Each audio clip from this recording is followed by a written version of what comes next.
بسم اللہ الرحمن الرحیم الرحمن علم القرآن.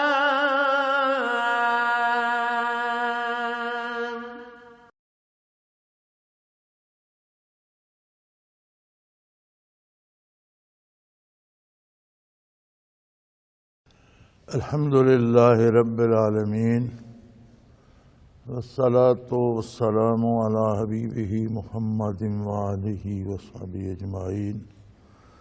اعوذ باللہ من الشیطان الرجیم. بسم اللہ الرحمن الرحیم. واما من اعطى واتقى وصدق بالحسنى فسنيسره لليسرى واما من بخل واستغنى وكذب بالحسنى فسنيسره للعسرى ما يغني عنه ماله اذا تردى ان علينا للهدى وان لنا للآخرة والأولى فأنذرتكم نارا تلظى لا يصلاها إلا الأشقى الذي كذب وتولى وسيجنبها الأتقى الذي يؤتي ماله يتزكى وما لأحد عنده من نعمة تجزى إلا ابتغاء وجه ربه الأعلى ولسوف يرضى. اللهم سبحانك لا علم لنا إلا ما علمتنا إنك أنت العليم الحكيم. مولاي صل وسلم دائما أبدا على حبيبك خير الخلق كلهم. فأما من أعطى واتقى وصدق بالحسنى.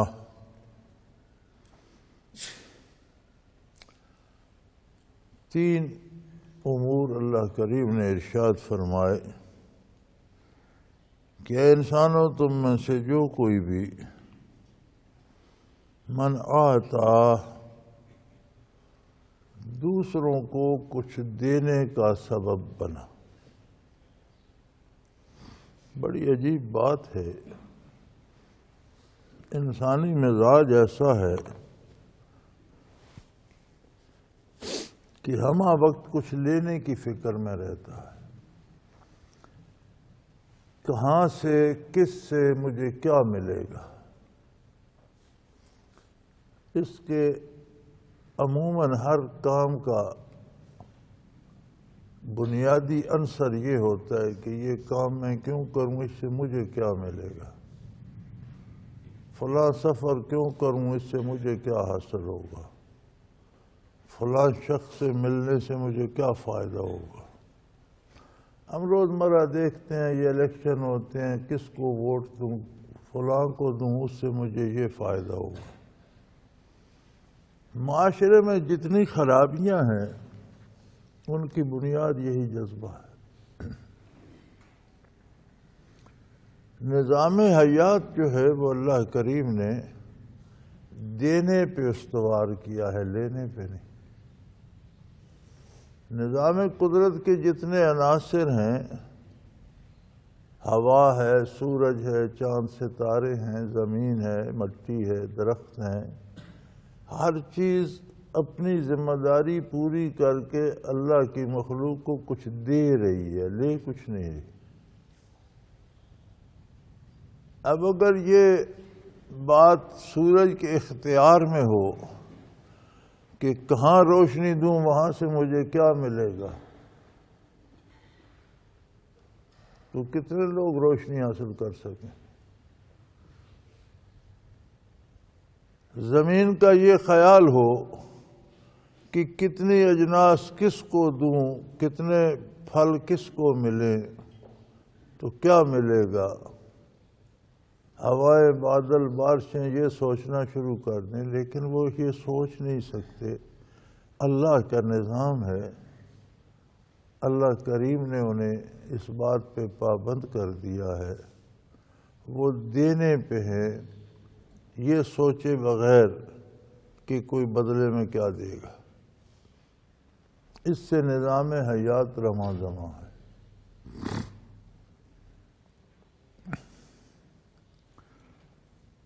سو انسان کے لیے بھی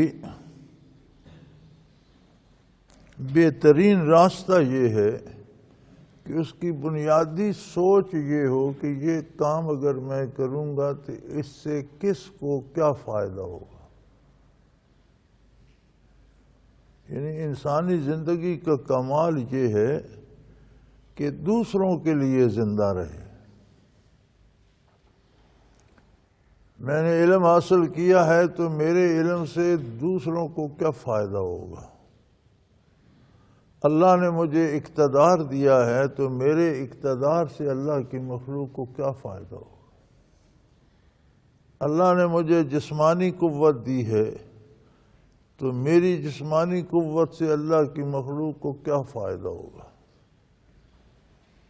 اللہ نے مجھے بہت بڑا قبیلہ دے دیا ہے، میرے دست و بازو ہیں، میرے ساتھ ایک قوت ہے، تو اس میری قوت سے میں اللہ کی مخلوق کو کیا فائدہ پہنچا سکتا ہوں. فرمایا وَأَمَّا مَنْ غَاطَ، وہ لوگ جو دوسروں کا بھلا سوچتے ہیں، جو کچھ دیتے ہیں، جو ان کے پاس ہے، دولت ہے تو دوسروں کی بھلائی پہ خرچ کرتے ہیں، علم ہے تو دوسروں تک پہنچاتے ہیں، اقتدار و اختیار ہے تو دوسروں کو عدل و انصاف اور تحفظ مہیا کرتے ہیں. لیکن یہ کیسے ممکن ہے؟ انسان تو لینے کے لیے حریص ہے. فرمایا واتقا، اگر اس میں تقویٰ ہو. اردو کا دامن چونکہ بہت تنگ ہے عربی کے مقابلے میں، تو تقویٰ کا معنی نیکی یا پرہیزگاری لکھ دیا جاتا ہے. تقویٰ ایک تعلق ہے، ایک رشتے کا نام ہے جس کے ٹوٹ جانے کا اندیشہ ہو. ایک محبت کا رشتہ، ایک عابد و معبود کا تعلق، ایک خالق اور مخلوق کا رشتہ، ایک مالک و مملوک کا تعلق کہ اللہ میرا مالک ہے، اس کے مجھ پر بہت احسانات ہیں. اگر دولت ہے اس نے دی ہے، علم ہے اس نے دیا ہے، اقتدار ہے اس کی امانت ہے، تو ان چیزوں کو میں اس کی مخلوق کی بھلائی پہ خرچ کروں تاکہ وہ مجھ سے خوش ہو، راضی رہے، مزید انعام عطا فرمائے. اس کیفیت کا نام تقویٰ ہے. تو فرمایا اس کے لیے تقویٰ چاہیے، ورنہ ہر کوئی تب کام کرے گا کہ مجھے کیا ملے گا. جب اسے اللہ کی رضا مطلوب ہوگی، اللہ سے اس کا تعلق ہوگا، اللہ سے رشتہ محبت ہوگا، ابدیت کا تعلق اپنے معبود سے ہوگا، تو اس کی رضا کے لیے اس کی مخلوق کا بھلا چاہے گا. ہم دنیا میں دیکھتے ہیں کہ جو لوگ امراء کو راضی کرنا چاہتے ہیں وہ ان کے نوکروں کو بھی خواہ مخواہ انعام دیتے ہیں، ان کی بھی خوشامد کرتے ہیں، ان کے بچوں کی بھی خوشامد کرتے ہیں. کیوں کرتے ہیں ایسا؟ مقصد یہ ہوتا ہے کہ وہ بندہ اس سے خوش ہوگا. تو جس کا تعلق اللہ رب العزت سے ہو وہ اللہ کی مخلوق کی خدمت کرتا ہے. تو فرمایا کچھ دینے کے لیے نظام حیات دینے پہ استوار ہے.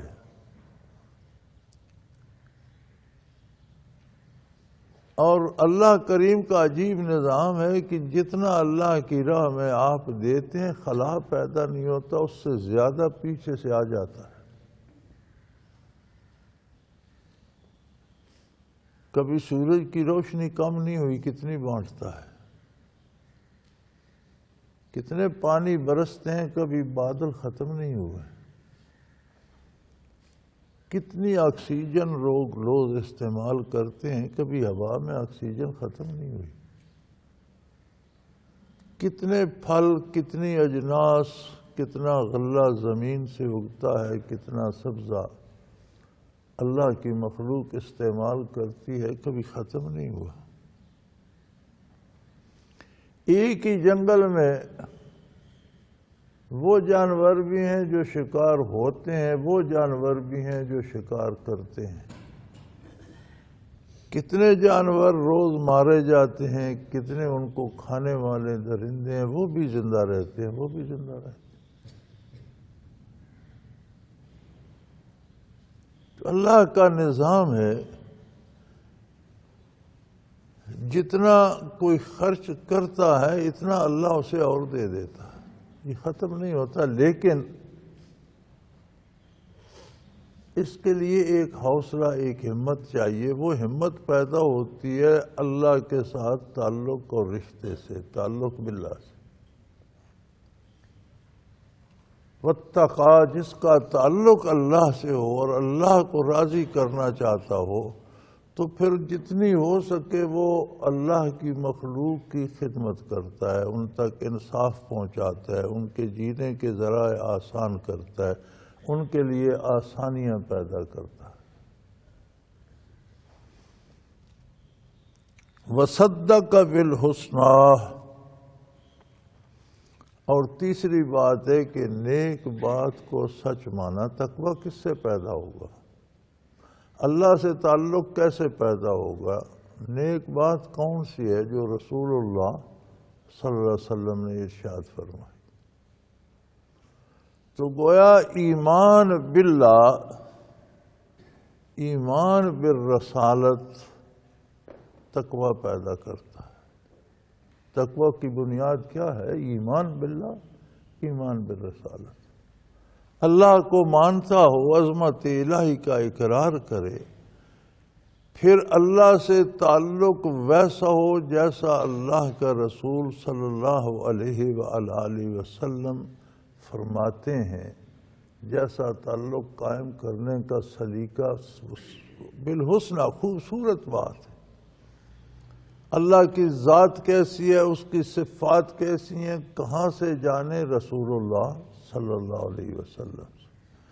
اللہ کس بات، کس کام سے راضی ہے، کہاں سے سیکھے؟ رسول اللہ صلی اللہ علیہ وسلم سے۔ اللہ کریم کس بات سے خفا ہو جائیں گے، کس کام سے بچ کے رہنا ہے، کہاں سے سیکھے؟ رسول اللہ صلی اللہ علیہ وسلم سے۔ تو تین باتیں ہو گئیں، ایمان باللہ، ایمان بالرسالت، ان کا حاصل ہوگا تقویٰ۔ جسے تقویٰ نصیب ہو گیا، اللہ سے تعلق نصیب ہو گیا، وہ خلق خدا کی بھلائی کا سبب بن گیا۔ اب جو بنیادی انسانی سوچ اور فکر ہے، اس میں بڑا فرق آ گیا۔ ہر بندہ یہ سوچتا ہے کہ یہ کام کروں مجھے کیا ملے گا۔ جب وہ کیفیت نصیب ہوتی ہے تو پھر وہ سوچتا ہے یہ کام کروں تو اللہ راضی ہوگا۔ دنیا کا کس کو کیا ملے گا، وہ اسے ملے، اسے ملے، اسے ملے، اسے کوئی فرق نہیں پڑتا۔ خلق خدا کے لیے وہ مفید بن جاتا ہے۔ جس طرح سورج کرنیں بانٹتا ہے، اس طرح وہ برکات الہی تقسیم کرتا ہے۔ بے بسوں بے کسوں کے لیے وہ مددگار بن جاتا ہے، بیماروں کے لیے علاج کا سبب بنتا ہے، کمزوروں کے لیے طاقت بن جاتا ہے، مظلوموں کو انصاف مہیا کرنے کا سبب بن جاتا ہے۔ تو فرمایا تمہاری ساری کاوش دو طرح سے ہے، ان سعیکم لشتی، مختلف اقسام ہیں، دو ہی قسمیں، دو طرح سے تمہاری زندگی کی ساری قد و کاوش بسر ہوتی ہے۔ ایک یہ افما من عاطا، میں بڑا حیران ہوتا ہوں، میرا یہ عجیب تجربہ ہے کہ غریب سے غریب بندہ اپنے لیے کوئی جھونپڑا بنا لیتا ہے رہائش کے لیے، کچا مکان سے ہی، لیکن وہ جوڑ لیتا ہے، اس کے پاس ہے۔ امیر لوگوں کے پاس کروڑوں روپے کے محل ہیں۔ عجیب بات ہے، جب مسجد کی باری آتی ہے سب چندہ کرتے ہیں۔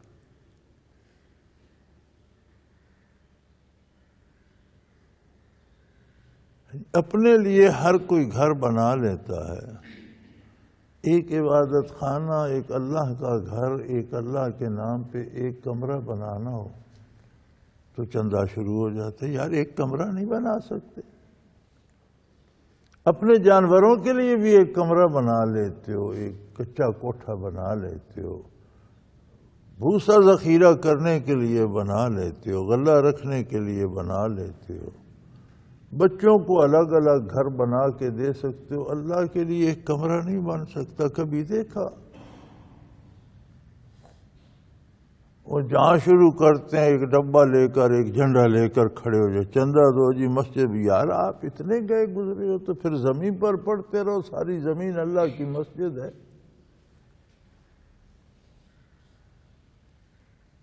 عجیب انسانی مزاج ہے کہ لینے کے در پہ رہتا ہے، مجھے کیا ملے گا؟ فرمایا میری مخلوق میں کچھ ایسے لوگ بھی ہوتے ہیں جو دینے کے لیے کھڑے ہو جاتے ہیں، جن سے لوگوں کو ملتا ہے۔ وہ جو کام بھی کرتے ہیں وہ سوچتے ہیں اس سے خلق خدا کا فائدہ کیا ہوگا، میں یہ کام کروں گا تو دوسروں کو کیا فائدہ پہنچے گا۔ وہ لوگ کام کے ہیں۔ یا اللہ انسانی مزاج تو ہے، یہ تو لالچ میں پڑا رہتا ہے اور اپنے لیے سہولتیں، اپنے لیے آرام، اپنے لیے دولت، اپنے لیے چیزیں جمع کرتا رہتا ہے۔ فرمایا ہاں لیکن واتقا، جس کا رشتہ محبت میرے ساتھ جڑ جاتا ہے وہ پھر دنیا کے لیے کام نہیں کرتا، میری رضا کے لیے کرتا ہے۔ اور میں یہ چاہتا ہوں کہ میری مخلوق پر شفقت کی جائے، ان سے انصاف کیا جائے، ان سے اچھا برتاؤ کیا جائے، لہذا وہ میری خوشنودی کے لیے کرتا ہے۔ ساری دنیا کی اجرت لیتی ہے، فرمایا میرے بندے میری رضا خریدتے ہیں، یہ بہت بڑی اجرت ہے۔ ایک بندے نے ایک کام کیا، اسے کچھ روپے مل گئے، لیکن وہی کام ایک دوسرے بندے نے کیا اور اس نے آخرت پا لی، اللہ کی رضا پا لی، جنت پا لی، تو کتنا فرق ہے۔ سودا تو بڑا اچھا ہے، لوگ کرتے کیوں نہیں؟ فرمایا لوگوں کے اندر وہ تمنا پیدا ہی نہیں ہوتی، وہ شعور ہی پیدا نہیں ہوتا، وہ ایک خاص علم چاہیے،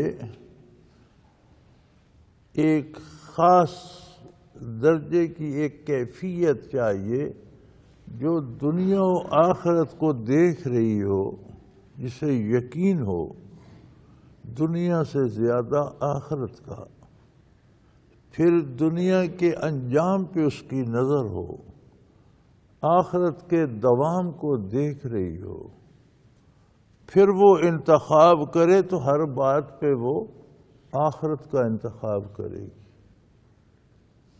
یہ نگاہ، یہ نظر، یہ شعور، یہ کیفیت کہاں سے ملے گی؟ واتقوا، اسی کو تقویٰ کہتے ہیں۔ جب کسی کا تعلق ذات باری سے استوار ہوگا، انوارات اس کے دل میں اللہ کی تجلیات ہوں گی، برکات نبوت ہوں گی، اسے آخرت سامنے نظر آئے گی۔ انسان عجیب ہے یار، اللہ ہمیں معاف فرمائے۔ یہ اللہ کی عجیب مخلوق ہے، یہ آب حیات پی کے بھی مر جاتا ہے۔ یہ ایسی عجیب مخلوق ہے۔ آب حیات ایک افسانوی پانی ہے، قصے کہانیوں میں ملتا ہے کہ کوئی چشمہ ہے جو پانی پی لے وہ ہمیشہ زندہ رہتا ہے۔ اللہ کریم نے ایسی کوئی خبر نہیں دی، رسول اللہ صلی اللہ علیہ وسلم نے ایسی کوئی خبر نہیں دی۔ دنیا کا نظام ایسا ہے، ہر آنے والے کو جانا ہے۔ شیطان نے مہلت مانگی تھی کہ یا اللہ مجھے قیامت تک زندگی دے دے۔ اس کے پیچھے یہی جذبہ تھا کہ قیامت قائم ہونے کے بعد تو موت ہوگی نہیں، تو قیامت قائم ہونے تک زندہ رہوں گا تو پھر قیامت قائم ہو جائے گی، پھر موت آئے گی نہیں۔ فرمایا نہیں، الی یوم الوقت المعلوم، قیامت تک تجھے مہلت ہے، مرنا تجھے بھی پڑے گا۔ قیامت تک نہیں، قیامت قائم ہونے تک، قیامت قائم ہونے سے پہلے تجھے بھی مرنا پڑے گا، موت کے راستے سے گزرے گا۔ پھر اور کہاں چشمہ آب حیات ہوگا؟ لیکن بہرحال افسانہ یہ ہے کہ وہ اس چشمے کا جو پانی پی لے وہ کبھی نہیں مرتا۔ انسان کو آب حیات پلا دو یہ پھر بھی مر جاتا۔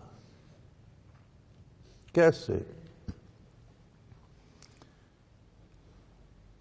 تجلیات باری بوساطت نبی کریم صلی اللہ علیہ وسلم دلوں کو پہنچتی ہیں۔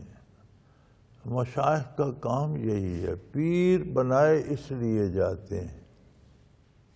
یہ جو پیری مریدی کا کانسیپٹ ہے، یہ پیر صاحب دعا کریں گے بیٹا ہوگا، پیر صاحب دعا کریں گے نوکری مل جائے گی، پیر صاحب دعا کریں گے دکان چل گئی، یہ تصورات ہندوؤں سے در آئے۔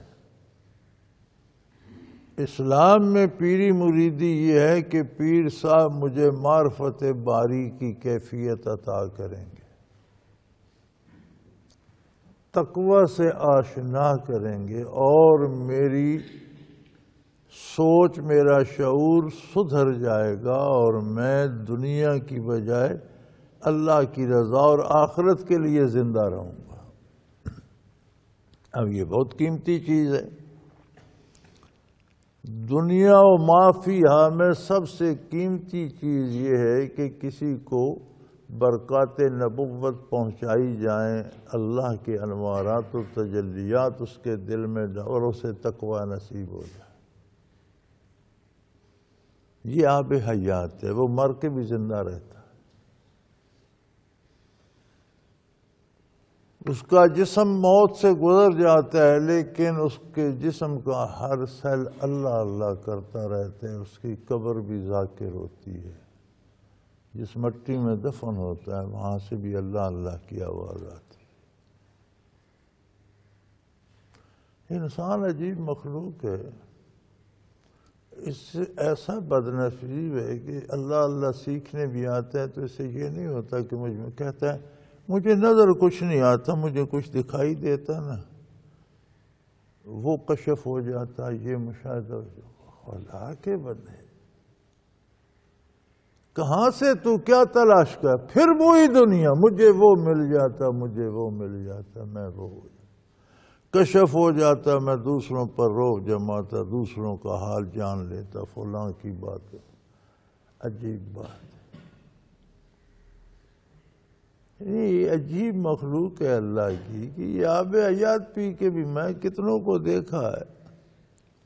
ہم تو پرواہ نہیں کرتے، اللہ کی مخلوق ہے، اللہ جانے وہ جانے، ہمارے ذمہ انہیں اللہ اللہ سکھانا، شاید کرتے رہیں تو کبھی اصلاح ہو جائے۔ لیکن کتنے ایسے بد نصیب ہیں جن کا مقصد حصول رضا باری، حصول تقوی نہیں ہوتا۔ کشف ہو جائے، کچھ نظر آنے لگ جائے، کوئی فلاں ہو جائے، کوئی فلاں۔ بھئی تم نے اگر تماشا ہی دیکھنا ہے تو آج کل تو ہر ٹیلی فون میں فلم لگی ہوئی ہے، بیٹھ کے دیکھتے رہو۔ دنیا بھر کی خبریں ہر موبائل میں موجود ہیں، وہاں دیکھتے رہو۔ آج کل تو ٹی وی لگانے کی ضرورت بھی نہیں ہے، ہر موبائل میں ٹیلی ویژن موجود ہے۔ یہ شعبہ تو ہے رضا باری اور تقوی حاصل کرنے کے لیے۔ تو فرمایا جس نے تقوی حاصل کیا، صدق بالحسنی، دامن رسالت پناہی کو تھاما اور اللہ سے تعلق قائم ہو گیا۔ تین باتیں، عقیدہ باللہ، اللہ سے عقیدہ درست، اور عقیدت بالرسول، رسول اللہ صلی اللہ علیہ وسلم کا دامن، اور اس کا حاصل تقوی۔ جسے یہ حاصل ہو گیا وہ مخلوق کے لیے آب حیات کا چشمہ بن جاتا ہے، مظلوموں کی مدد کرتا ہے، غریبوں کی مدد کرتا ہے، بے راہ رووں کی رہنمائی کرتا ہے، آب حیات بن جاتا ہے۔ فَسَنُيَسِّرُهُ لِلْيُسْرَىٰ، یہ وہ لوگ ہیں جن کے لیے آسانیوں کے راستے کھول دیے جائیں، جن کو کوئی تکلیف نہ موت دے گی، نہ برزخ میں ہوگی، نہ آخرت میں ہوگی۔ یعنی زندگی میں جو رضائے باری کے لیے کچھ دینے کے لیے زندہ رہا، اگر علم ہے تو لوگوں تک اس لیے پہنچایا کہ اللہ کی مخلوق ہے، اس تک پہنچاؤں گا، اللہ کریم راضی ہوں۔ اگر مال ہے تو غریباء کو، مساکین کو اس لیے دیا کہ اللہ کی مخلوق ہے، اللہ راضی ہوں۔ اقتدار اور اختیار ہے تو لوگوں کے حقوق کا تحفظ کیا، انہیں انصاف فراہم کیا، اس لیے نہیں کہ لوگ ووٹ دیں گے، اس لیے کہ اللہ کریم راضی ہوں۔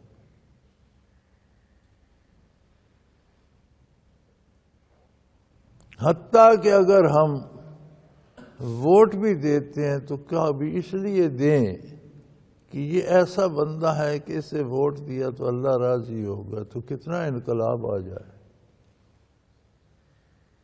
لیکن ہم میں سے کبھی کسی نے ایسا سوچا؟ ہر کوئی یہ دیتا ہے، اس کو ووٹ دیں گے مجھے دنیا کا یہ ملے گا، نتیجہ تو کیا ہوتا ہے؟ تباہی، بربادی، کچھ بھی نہیں ملتا، دنیا بھی نہیں ملتی۔ تو فرمایا سرفرازی و سربلندی، آرام و سکون، اطمینان قلب، مزے کی زندگی، سکون کی موت، خوبصورت برزخ، بہترین آخرت، اس میں ہے کہ دوسروں کے لیے زندہ رہو، دوسروں کو آپ سے فائدہ پہنچے، اور اس لیے نہیں کہ ان پر احسان کرو، اس لیے کہ اللہ راضی ہوں گے، وہ اللہ کی مخلوق۔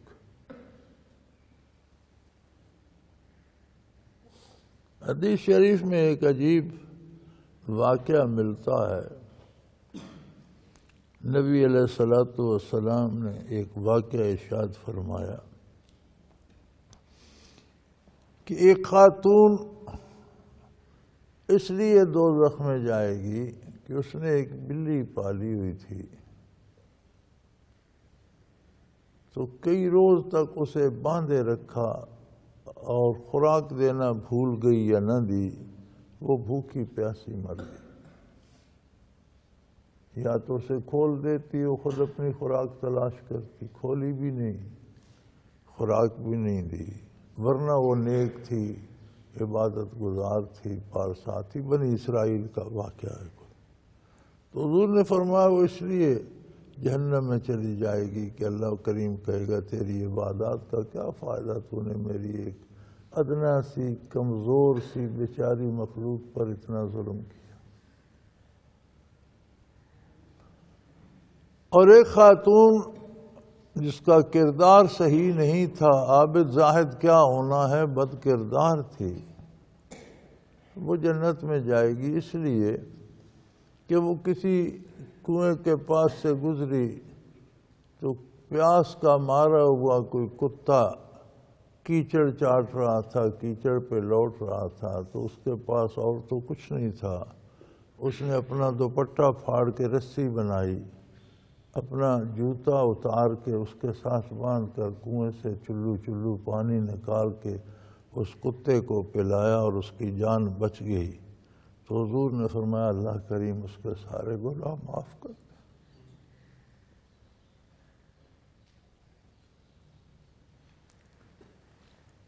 پیاسے کتے کو سیراب کیا، نیک نہیں تھی بخشی گئی۔ ایک ادنا سی بلی کو مار دیا، پارسات ہی وہ پکڑی گئی۔ کروڑوں مخلوق کے حقوق غصب کرنا، انہیں انصاف مہیا نہ کرنا، ان کے علاج معالجے کی فکر نہ کرنا، ان کے بچوں کی تعلیم کا اہتمام نہ کرنا، اور حکومتیں کرنا، کیا جواب دیا جائے گا؟ اور ہم حکمرانوں پہ تو طنز کرتے ہیں۔ حضور اکرم صلی اللہ علیہ وسلم کا ارشاد عالی ہے کلکم رائن و کلکم مسئول عن رعیتہ، او کما قال رسول اللہ صلی اللہ علیہ وسلم۔ تم میں سے ہر کوئی حکمران ہے، ہر کوئی بادشاہ ہے، چھوٹی بڑی بادشاہت ہر ایک کے پاس۔ کسی کی بات شہر میں سنی جاتی ہے، کسی کا اختیار محلے پر ہے، نہیں تو اپنے گھر اپنے خاندان پر تمہارا اختیار ہے، نہیں تو اپنے وجود پر تو ہے۔ کچھ نہ کچھ حکومت ہر ایک کے پاس ہے۔ جتنی حکومت ہے اس کے بارے پوچھا جائے گا۔ اپنے گھر پر ہی اختیار ہے تو کیا گھر میں نیکی ہے، بھلائی ہے، انصاف ہے، عدل ہے؟ تو صرف حکومتوں پر طنز نہیں ہے، ہم سب ایک جیسے ہیں اور سب کو جواب دینا ہے۔ تو فرمایا جنت کا راستہ بڑا آسان، بڑا سوکھا، لیکن مزاج انسانی کو بنانا پڑتا ہے، اور یہ ویسے نہیں بنتا، از خود نہیں بنتا۔ فما من آتا،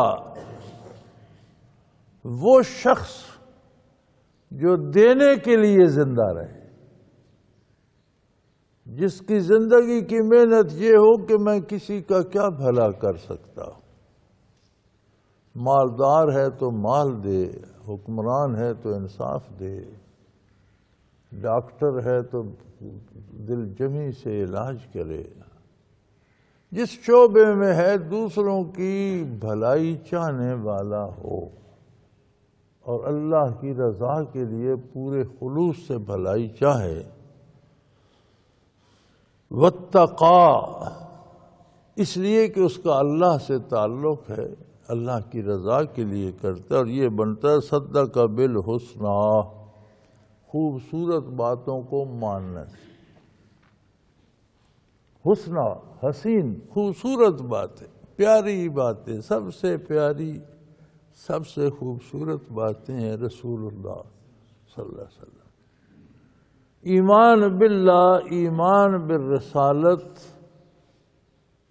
اور تقوی جو ان کا حاصل ہے، یہ دو عالم کی کامیابی کی دلیل ہے۔ فَسَنُيَسِّرُهُ لِلْيُسْرَىٰ، اس کے سارے راستے آسان کر دیے جائیں۔ وہ زندگی بھی آبرو سے گزارے گا، اس کی موت بھی آسان ہوگی، اس کی برزخ بھی آسان ہوگی، اس کے لیے قیامت بھی آسان ہوگی، اس کی آخرت بھی آسان ہوگی۔ وآخر دعوانا ان الحمد للہ رب العالمین۔ اللہ اللہ اللہ اللہ اللہ اللہ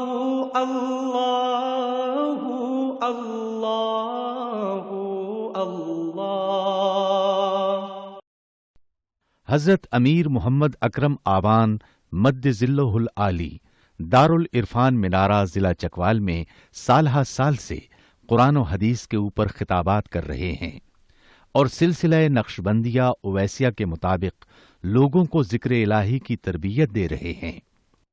وہ قرآن پاک کی تفسیر ترتیب وار بیان کر رہے ہیں۔ تفسیر قرآن کو وہ موجودہ ملکی اور بین الاقوامی حالات کے مطابق بیان کرتے ہیں۔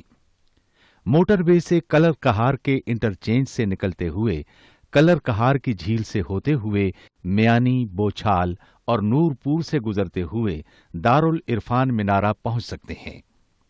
حضرت امیر محمد اکرم آوان نے بچیوں اور بچوں کی دینی اور دنیاوی تعلیم کے لیے سقارہ اکیڈمی کے نام سے ایک درسگاہ بھی قائم کی ہے، جس کا افتتاح ملک پاکستان کے صدر جنرل محمد ضیاء الحق نے اپنے دست مبارک سے کیا تھا۔ وہ تمام احباب جو اسلام کی طلب رکھتے ہیں ان سے گزارش ہے کہ دارالعرفان منارہ ضلع چکوال میں امیر محمد اکرم آوان صاحب کے خطابات سے مستفید ہوں۔ وہ ہر جمعے کو نماز سے پہلے بیان فرماتے ہیں۔